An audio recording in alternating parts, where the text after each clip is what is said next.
Hello everyone, and welcome to the next video in my Bridgerton inspired series. Now this video is kind of a part 2 to my previous video where I made the pink Bridgerton dress. And that is because the pink dress and the purple dress share the same pattern, which can be found in my Etsy and I've linked down below.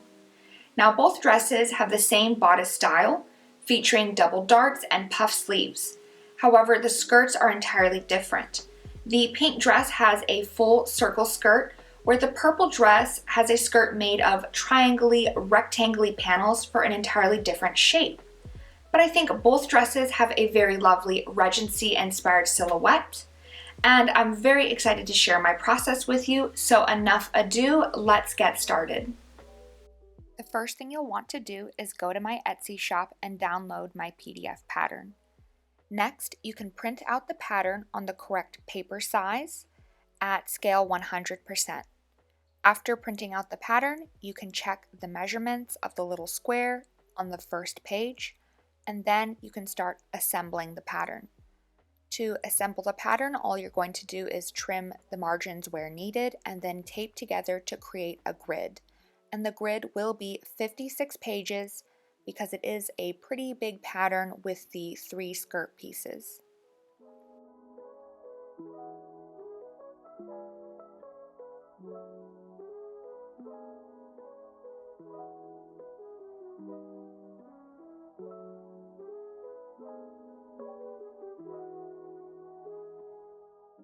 Here is what the pattern will look like once assembled, and after assembling you can go ahead and cut the pattern to your size. I will be cutting my pattern to size 38 since I have a 38-inch bust.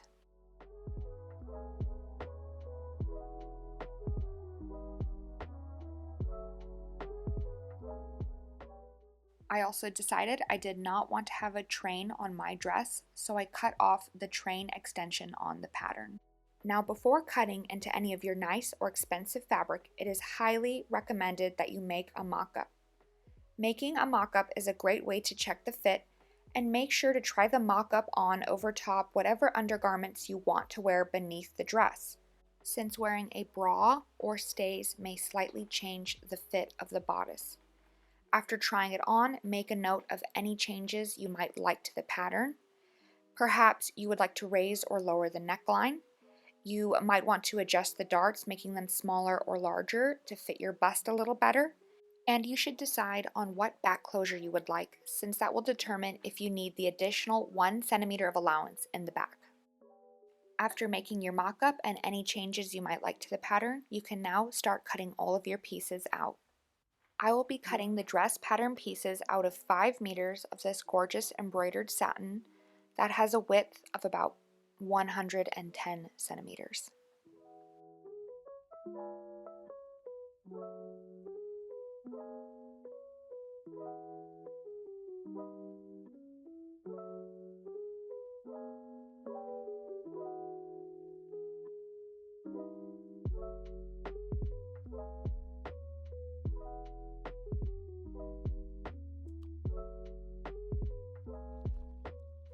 In addition to my satin pieces, I cut an extra bodice and sleeve band layer from cotton to use as interlining.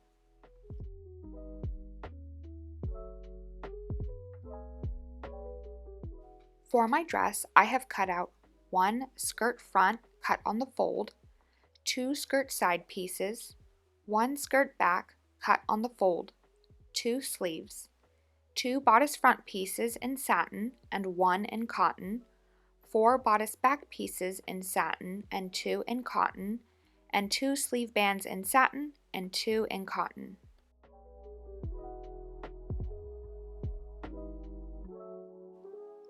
Now the first thing to do is mark your bodice darts and prepare them to be sewn in. I like to first match my bodice outer layer to my cotton interlining layer and pin them together. You can sort of treat these 2 layers now as 1 layer. You can baste these 2 layers together if you prefer. Next, I use chalk to mark the dart width and the dart point. I then use a ruler and connect these marks, drawing in the dart legs. Once my darts have been marked on my bodice and bodice lining, I baste the darts in place. I prefer first basting and then machine stitching in my darts, but you may prefer pins.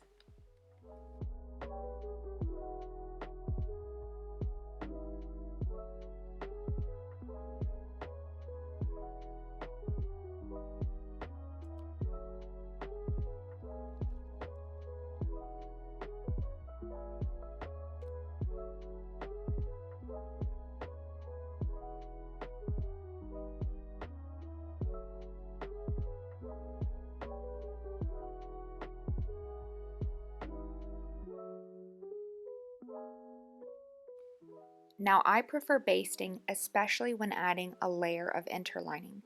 Basting is a great way to keep these two layers from shifting when sewing in the darts, and is a great way to make sure that all the darts are in place and look good before committing to a machine stitch.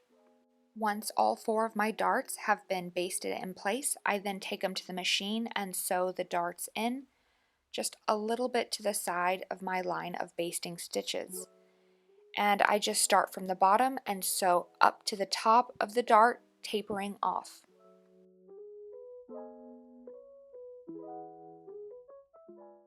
Next, I fold the darts towards the back of my bodice and sort of tack them down with a line of stitches. Once the darts have been sewn to your bodice outer layer and lining, we can next sew the bodice front to the back at the curved side edges. Match these curved edges together with right sides touching, pin, and stitch. And I like to finish the edge with a zigzag stitch, but you're welcome to any finishing method that you prefer.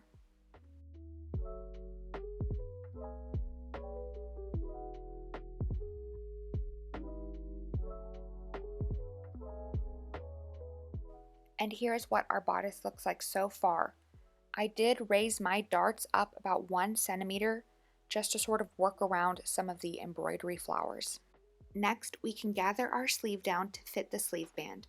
Straight stitch across the bottom edge with a long length stitch. Then pull the threads of this stitch line and gather up that bottom edge until it is the same length as our sleeve band. Then pin the sleeve band to the sleeve, the right side of the sleeve band facing the wrong side of the sleeve.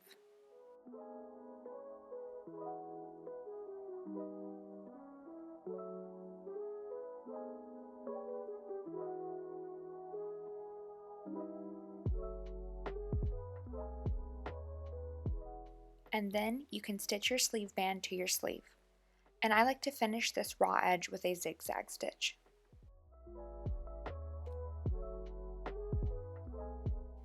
Next, fold the sleeve band towards the right side of the sleeve.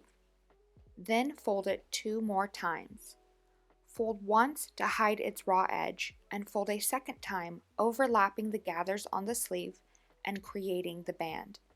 Pin in place and top stitch down.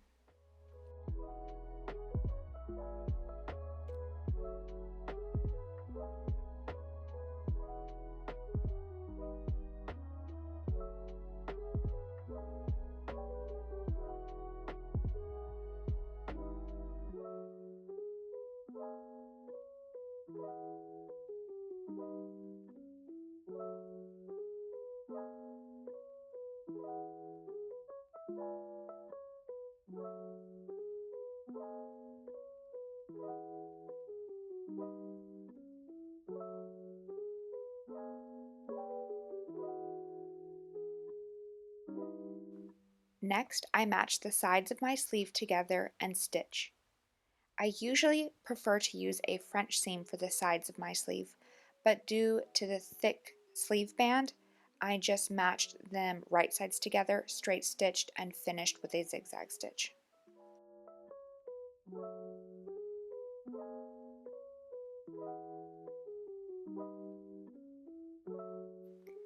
And now the sleeves can be attached to the bodice. The sleeve seam is meant to be matched to the back side seam of the bodice, with the skinny portion of the sleeve at the underarm and the wider portion gathered or pleated down at the shoulder. I start by matching my sleeve seam to my back bodice seam and pinning them flat to one another.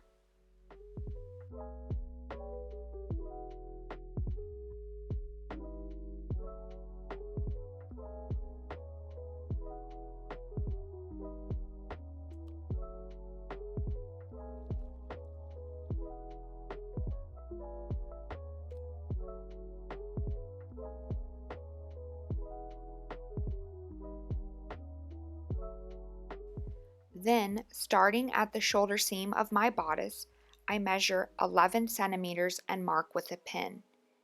It is within this 11 centimeters I will pleat down the extra fabric of my sleeve to fit within the armhole. This is because I like to focus all of the volume of the sleeve to the top and back of my shoulder.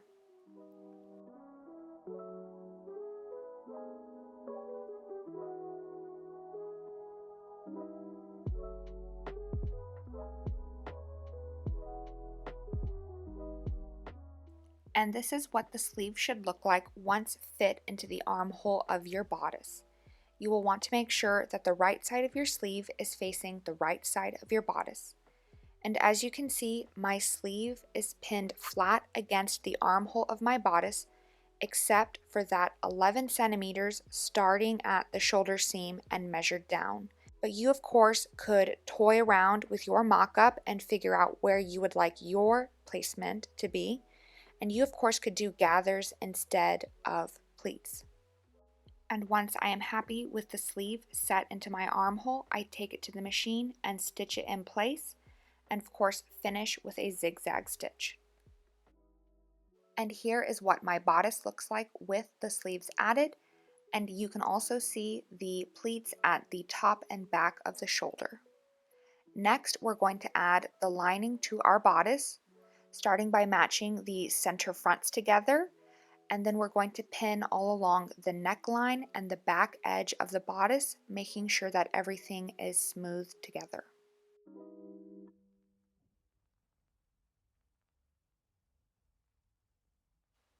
And once your lining has been pinned to your bodice, right sides touching, we can take it to the machine and we are going to stitch along the back edge and the neckline of the bodice.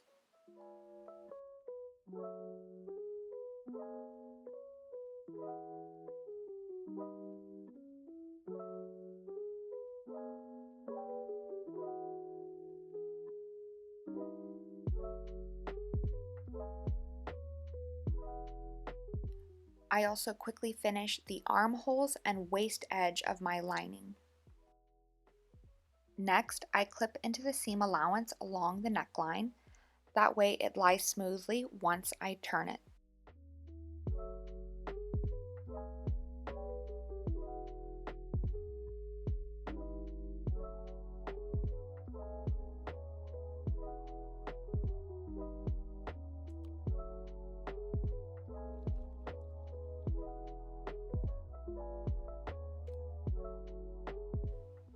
After turning my bodice right side out, I then press the neckline and back edge with an iron so that it lies smoothly and looks very neat.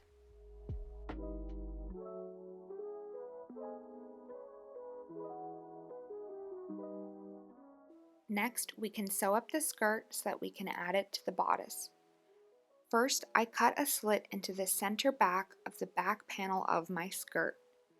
After cutting the slit, I tidy the raw edge with binding. I start by matching the right side of my binding to the wrong side of my skirt, and then stitching it down.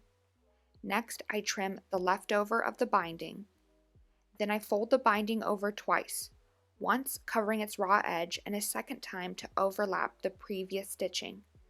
Then I top stitch the binding down, securing it in place. And I finish it off by mitering the corner.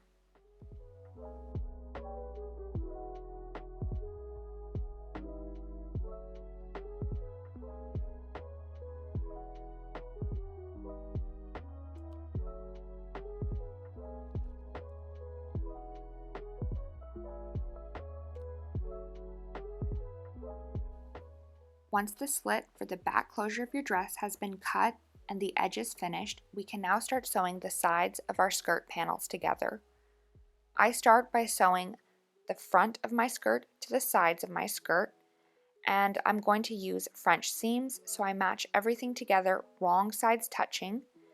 Then I stitch, trim the seam allowance, and then fold it over on the seam I just created and stitch one more time so that the seam is encased within itself.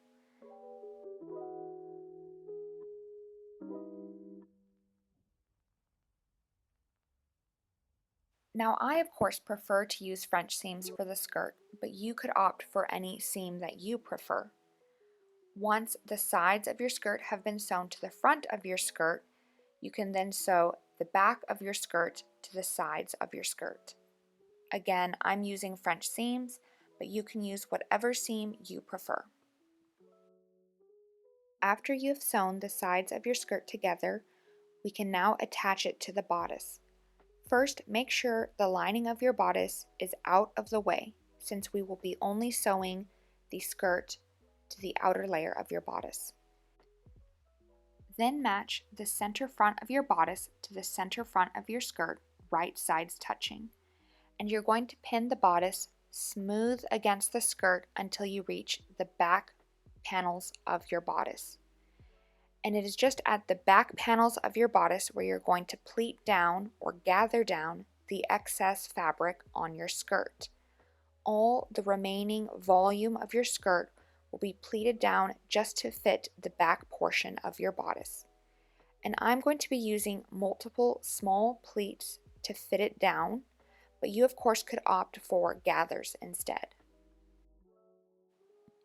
And this is what your skirt should look like once pinned to only the outer layer of your bodice. As you can see, the skirt is pinned smoothly along the fronts and side of the bodice, with all of the excess fabric pleated down in the back.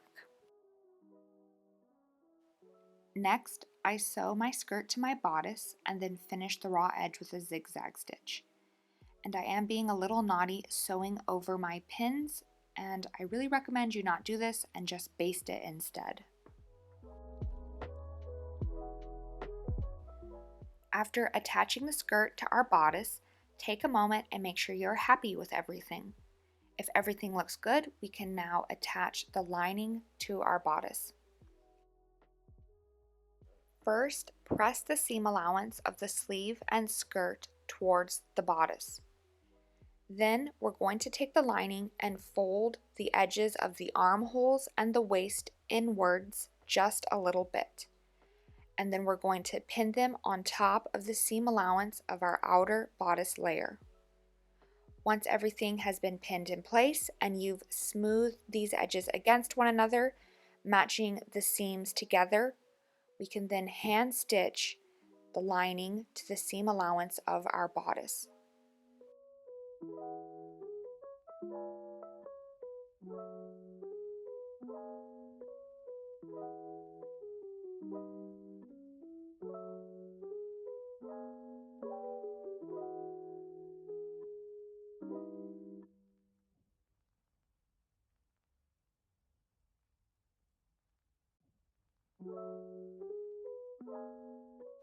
Once the lining has been smoothed and pinned in place, I just hand stitch the lining folded edge to the seam allowance of the outer layer of my bodice. And I'm just making multiple very tiny stitches, again only sewing into the seam allowance, that way all of the stitches are hidden. But I do think that while this is a very time-consuming method, it's a great way to finish the inside of your dress. It's going to hide all of the raw edges and give a very neat, clean finish. And you will be hand stitching the lining to the seam allowance all along the armholes and waist of your bodice.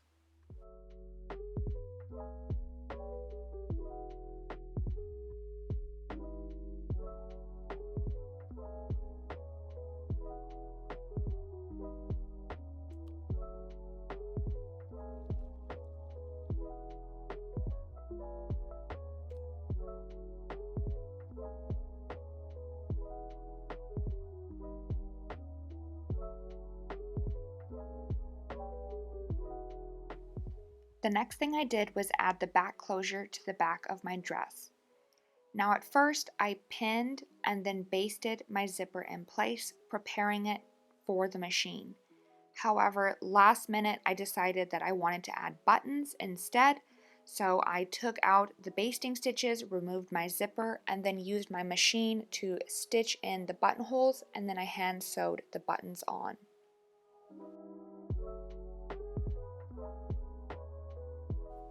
With the bodice totally finished, I then tried on my dress and checked the length.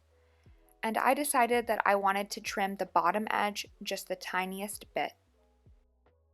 After trimming, I gave the bottom edge a very simple rolled hem. I folded the bottom edge up just a little bit and stitched it down.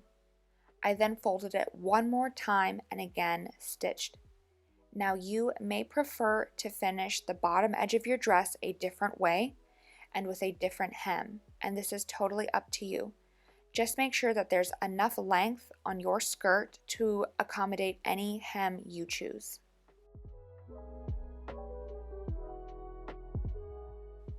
And with that, our dress is finished. Let's try it on and see how it looks.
And thank you so much for watching. If you like this video and would like to see other fun DIY videos and more Bridgerton inspired content, definitely like and subscribe. Thank you. Bye.